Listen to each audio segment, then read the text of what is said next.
Thank you, Mr. President, and thank you for calling this meeting and allowing us to have this vote. The images from space of Northeast Asia at night show brightness and prosperity surrounding a dark, lonely space that is North Korea. Those images are a good illustration of where the North Korean regime is today. It is alone, it is dark, and it's getting darker. North Korea's neighbors, its trading partners, and the entire international community are united against its dangerous and illegal actions. Today's resolution builds on what were already the deepest cutting sanctions ever leveled against North Korea. We've been down this road before. The Security Council has expressed its condemnation. We've leveled sanctions. But today is different. We are acting in response to a dangerous new development, North Korea's September 3rd test of a claimed hydrogen bomb. Today we are saying the world will never accept a nuclear-armed North Korea, and today the Security Council is saying that if the North Korean regime does not halt its nuclear program, we will act to stop it ourselves. Over the years, we have learned many things about the North Korean regime. We have learned that it does not care about being a part of the community of decent, law-abiding nations. It has violated every United Nations resolution against it. We have learned that the North Korean regime doesn't care about its own people. It has denied them the most basic necessities to finance its weapons program. And we have learned that half measures against the regime have not worked. Previous efforts to bring North Korea to the negotiating table have failed. They have repeatedly walked back every commitment they have made. Today, the Security Council has acted in a different way.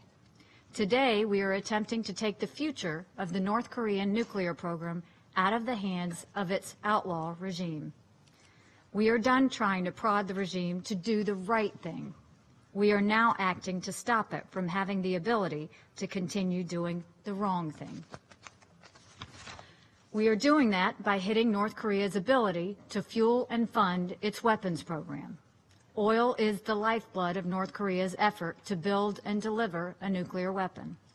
Today's resolution reduces almost 30% of oil provided to North Korea by cutting off over 55% of its gas, diesel, and heavy fuel oil. Further, today's resolution completely bans natural gas and other oil byproducts that could be used as substitutes for the reduced petroleum. This will cut deep. Further, a large portion of North Korea's revenues come from exports, revenues they use to fund their nuclear program. Last month, we passed a resolution banning its coal and iron exports. Today's resolution bans all textile exports. That's an almost $800 million hit to its revenue.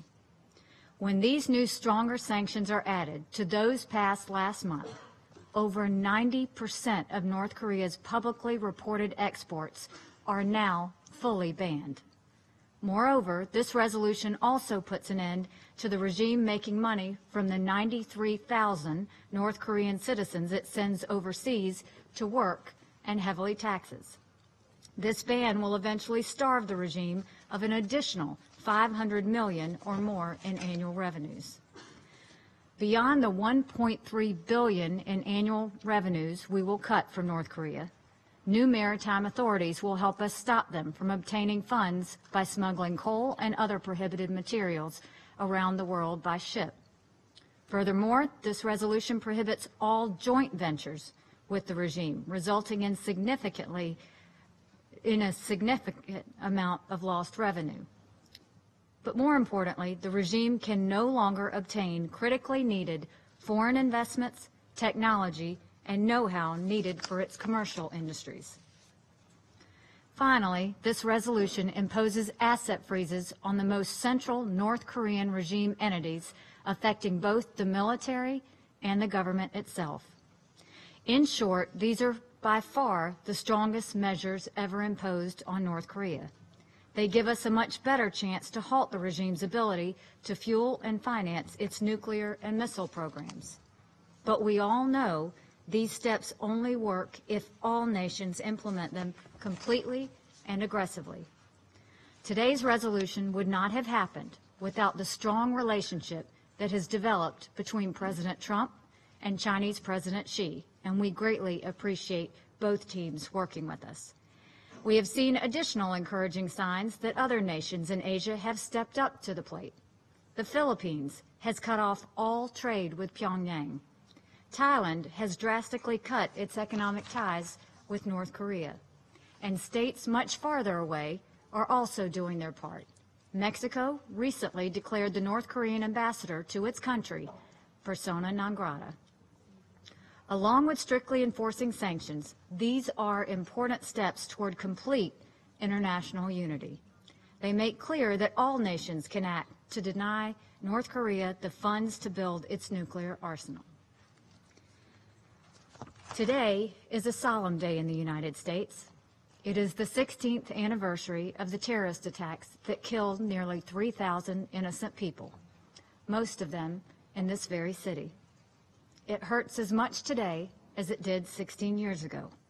We will never forget the victims of September 11th, and we will never forget the lesson that those who have evil intentions must be confronted. That day, the United States saw that mass murder can come from a clear blue sky on a beautiful Tuesday morning. But today, the threat to the United States and the world is not coming out of the blue. The North Korean regime has demonstrated that it will not act on its own to end its nuclear program. The civilized world must do what the regime refuses to do. We must stop its march toward a nuclear arsenal with the ability to deliver it anywhere in the world. We must do that by cutting off the fuel and the funding that supports it. We don't take pleasure in further strengthening sanctions today. We are not looking for war. The North Korean regime has not yet passed the point of no return. If it agrees to stop its nuclear program, it can reclaim its future. If it proves it can live in peace, the world will live in peace with it. On the other hand, if North Korea continues its dangerous path, we will continue with further pressure. The choice is theirs. Thank you.